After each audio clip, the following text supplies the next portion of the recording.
身心障碍者出门活动上接遇到的困难，就是欠无障碍设施，也有这设施设计了无好势。长期关注身心障碍者的心路基金会最近要举办公益快行活动，希望社会会当看到这身心障碍者的事迹。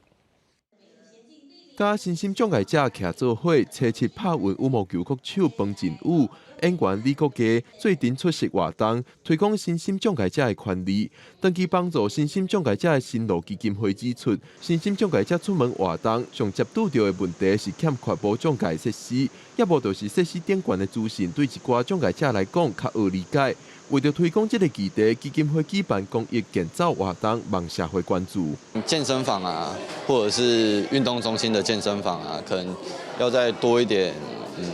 空间，让更多身心障碍朋友可以进去使用、进去运动。空间太窄啊，他们不方便，就会造成他们可能不想去。包括人行道的部分，或者是公用场所的一些设施。那在无障碍的支持的部分，那很薄弱，这样是提供一个友善的一个态度的一个部分。那大家对于身心障碍的朋友，大多数人还是属于比较一个陌生的一个态度，这样，所以对他们可能有一点的距离。心路基金会指出，健走活动伫前3年因为疫情无法度举办实体活动，同时间也有真侪关怀服务无法度顺利进行，拢是透过网络、电话等等方式维持。所以来疫情管制开放，因也会按照状况来应变。我们还是采比较严格的方式，就是我们的一些的服务，也许我们跟